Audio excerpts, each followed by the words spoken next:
ونبينا وحبيبنا وشفيعنا ومولانا محمد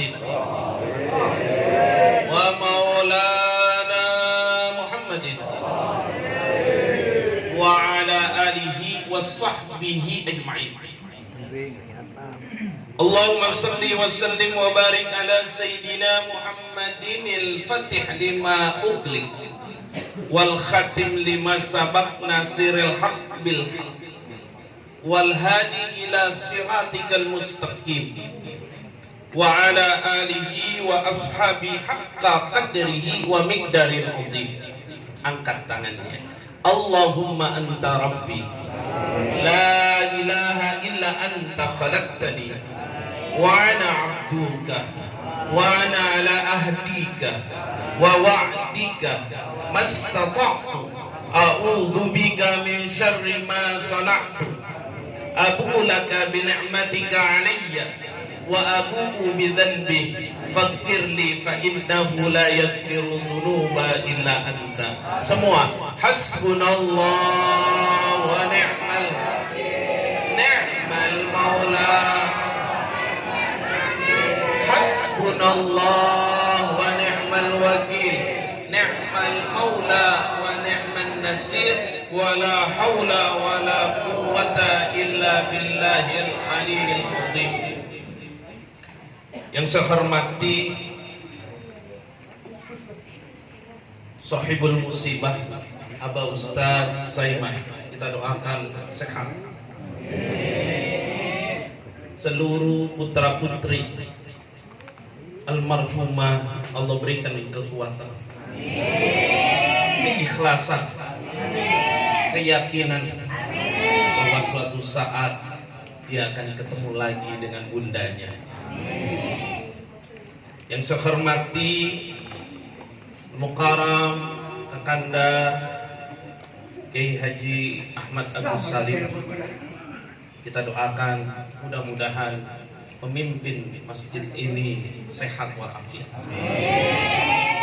kuat dan barokah.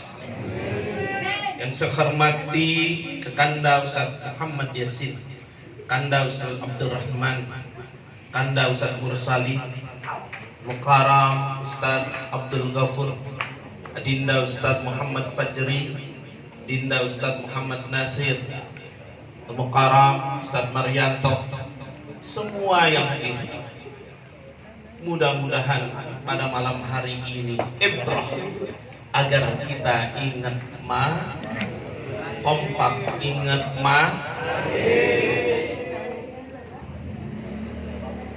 orang yang mati atau garis miring meninggal, kita mau pilih mati apa pilih meninggal?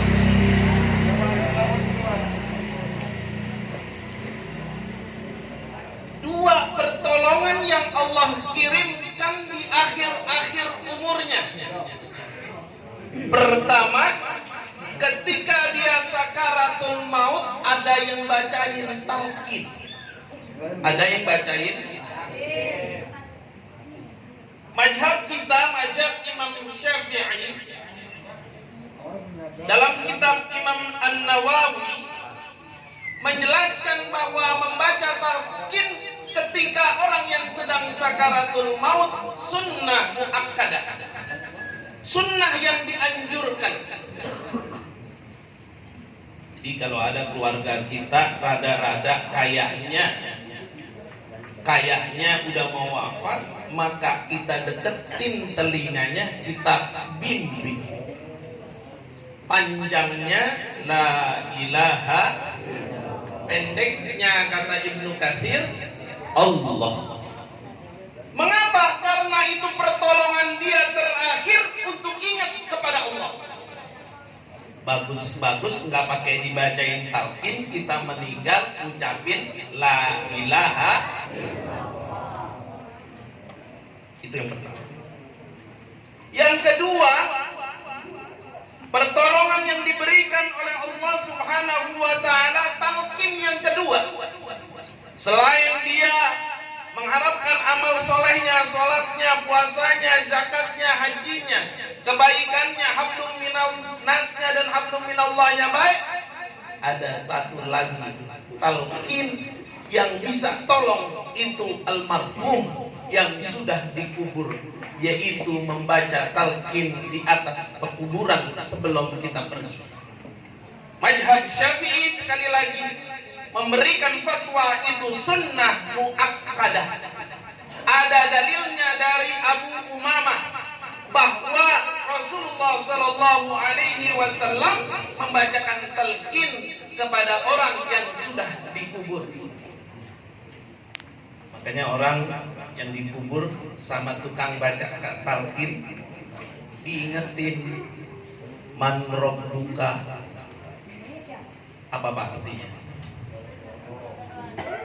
Man rabbuka apa artinya, Pak? Hafal kita di sini. Di sono jangan coba-coba biar dihafalin di sini sampai tiap hari ngapal. Belum tentu bisa jawab. Man nabiyuka, madinuka, makiblatuka. Yang paling ribet pertanyaan yang terakhir, man ikhwanuka. Siapa saudaramu? Insya Allah kita bisa jawab Tuhan kita. Emang Tuhan kita Allah? Insya Allah kita jawab Al-Quran kita, Al-Quranul sebagai imam. Kiblat kita tahu, kiblat kita Ka'bah. Yang ribet adalah kalau kita ditanya, man ikhwanuka, siapa saudara? Ngaji kagak, sholat jamaah kagak, wih, mulu bicara. Lupa dia ngelewatin masjid, lupa dia ngelewatin majelis taklim, lupa dia sering ngelewatin rumah ustaz. Rumah ustaz dilewatin, boleh nggak? Boleh. Kalau nggak boleh, enak aja. Boleh. Pak Ustaz Salim boleh, orang lewat, emang kagak boleh? Boleh. Yang sial dangkalannya bukan masalah dia lewat, dicuekin undangan pengajian, undangan hal ikhwal kebaikan, kagak pernah datang. Ini yang ribet kalau ditanya, man ikhwanuka, siapa saudaramu? Makanya di dalam Al-Quranul Karim surah Al-Mutaffifin, surah ke-83, ayatnya semuanya 36 ayat, turun di Mekah. Itu Al-Mutaffifin. Wailul lil mutaffifin, celakalah orang yang bikin kecurangan. Hidupnya curang. Pakai yuk, biar kita ingat hidupnya curang. Sekali lagi aja kompak yang ngingetin saya. Hidupnya curang.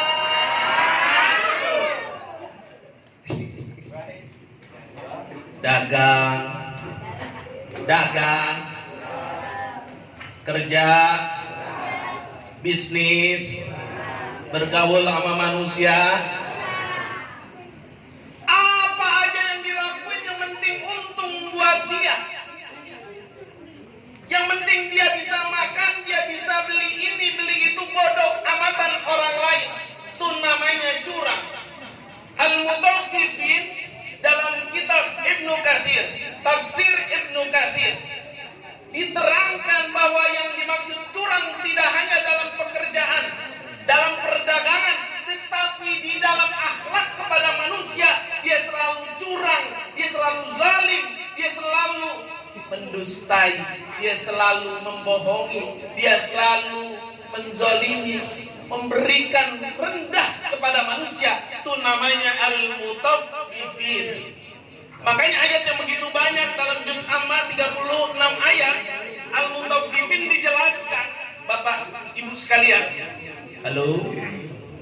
halo, masih nyimak nggak nih? Kompak masih nyimak nggak? Kalau enggak udahan. Terus apa enggak? Oke, Bapak yang nyuruh terus. Di dalam surat Al-Mutaffifin ayat 36 itu semuanya, di ayat yang ketujuhnya itu menerangkan tentang orang yang berbuat curang masuk ke alam sijjin. Kalam sijjin, wa ma adraka ma sijjin, kata Allah. Apa itu sijjin? Kata Allah, Allah Maha tahu. Fi kitabil marhum, dia adalah catatan orang yang dari awal hidup sampai meninggal. Itu dicatat Pak sama malaikat. Namanya sijjin. Catatan orang-orang yang di masa hidup tertera. Nggak pakai dia kelewat, ngapain aja tertera, dicatat sama malaikat. Termasuk bohongin bini. Tercatat dengan jelas kapan harinya, waktunya, jamnya, menitnya, detiknya. Termasuk kita sering bohong, sering zalim, sering dengki, sering hasud, sering melakukan hal-hal yang tidak baik, jamnya, menitnya, detiknya, harinya. Siapa di situ yang ikutan dia dorong, dukung untuk bohong, tercatat. Na'udzubillah, tsumma na'udzubillah min. Ibnu Qayyim al-Jauzi mengatakan bahwa orang yang ada di sijjin kumpulnya dengan pendusta, penzalim, jin, syaitan, iblis. Kira-kira nanti kalau kita mati, kita kumpul sama iblis, mau apa enggak?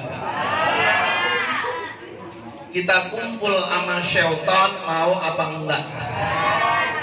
Kita kumpul sama orang yang sering minum minuman khamar, mau apa enggak? Kompak jawab. Kita kumpul sama orang-orang yang sering minuman bir, mau apa enggak? Kita kumpul sama orang yang sering narkoboy, mau apa enggak?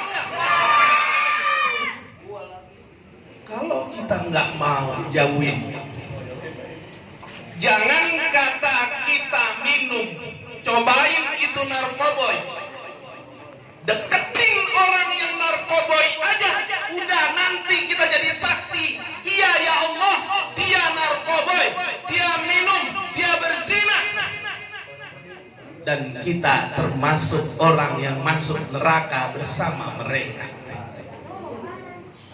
Maka kalau kita lihat ada kemungkaran, kita lihat ada sesuatu yang jahat, kudu kita tahu bahwa itu konsekuensinya kecelakaan di dunia.